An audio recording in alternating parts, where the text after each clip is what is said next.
श्लोक 1 पाठ 4 दिव्य ज्ञान चौथा पाठ।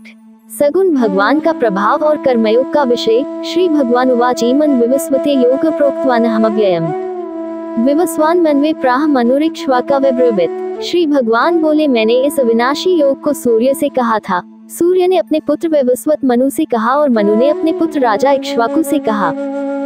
1 व्याख्या। इस श्लोक में भगवान श्री कृष्ण अपने शिष्य अर्जुन को ये बताते हैं कि दिव्य ज्ञान या योग की परंपरा बहुत पुरानी है।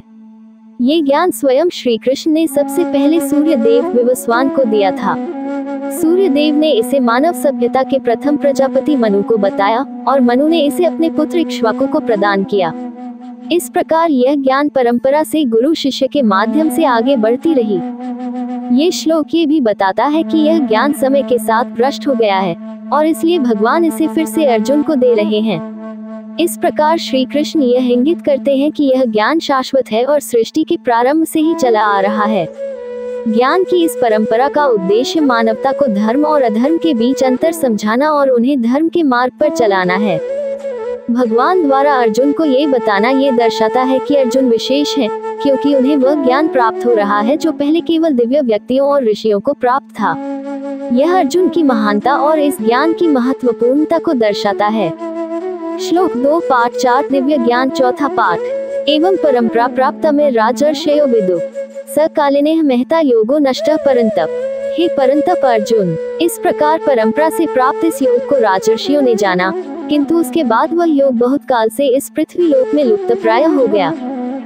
2 व्याख्या। भगवान श्री कृष्ण इस श्लोक में अर्जुन को बता रहे हैं कि इस दिव्य ज्ञान को पहले राजर्षियों राजा मुनियों ने परंपरा के माध्यम से प्राप्त किया था।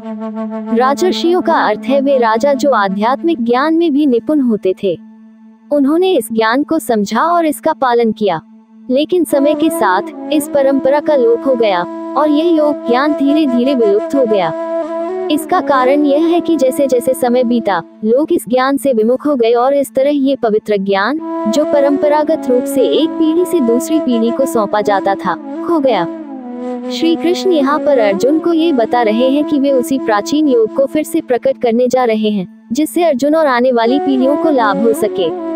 अर्जुन को परंतप कहा गया है, जिसका अर्थ है शत्रुओं को संतप्त करने वाला, जो ये दर्शाता है कि वह इस दिव्य ज्ञान को धारण करने और इसे फैलाने में सक्षम है।